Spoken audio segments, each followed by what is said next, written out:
Well, the question that really intrigues me here while critically evaluating the national document, national curriculum in the Pakistani context is what are future assumptions with regard to the learners and the teaching context? In other words, uh, what aspects in regard to learners and their context it assumes this document talks about.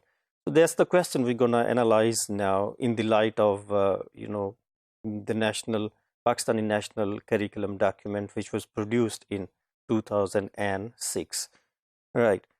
Um, uh, the target learners and the teaching context. That's the subtopic we're going to see now, right? And well, what are the overall assumptions inherent throughout the document with regard to learners, I mean language learners and their learning experiences?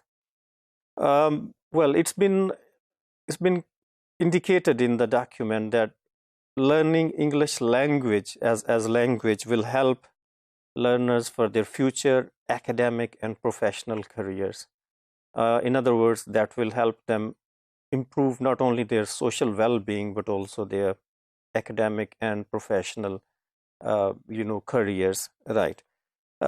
So mainly the focus is on some of key areas. For example, uh, learning the structure of the language and learning the phonology, the sounds and lexes, the words, phrases or lexical chunks, and the discourse, I mean the text, or reading the text, engaging with the text, or discursive practices as indicated in the text, right?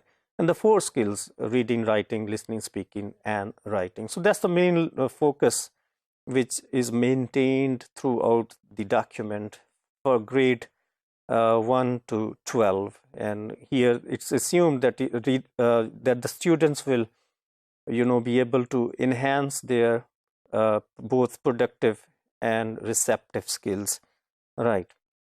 So in this regard, when we talk about the target learners and the teaching context, we come to know that the approach adopted is much more activity based, is much more task based, in other words.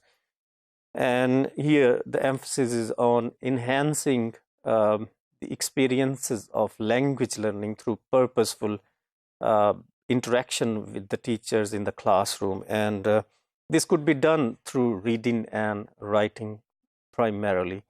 And what about the question of, oral skills, I mean, the speaking skills?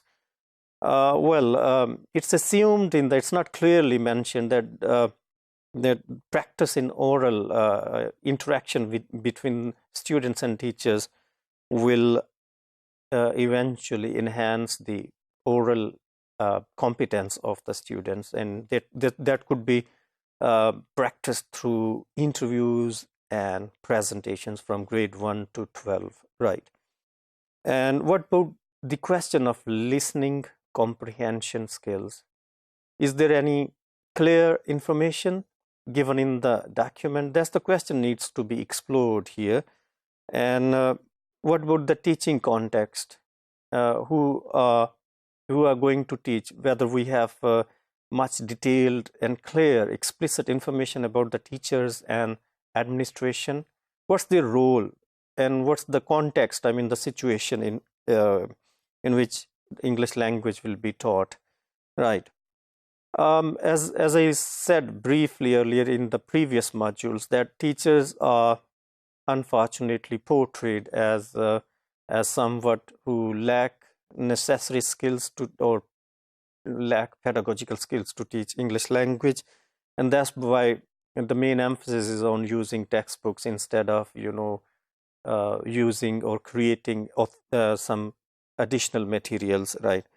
So that's we come to know that because their proficiency level is not, it's been admitted in the document that the proficiency level of most of the language teachers is not satisfactory, and that's why they need some necessary skills to come to terms with the learning experiences of the students. So the question which you might ponder upon is, isn't it a simplistic view of the situation? I mean, the context where the teachers are, seen as homogeneous group, and they are seen as beings who lack professional training, and because it's the activity-based approach employed in the document. So you might think, isn't it the simplistic or view or idealistic view of the situation?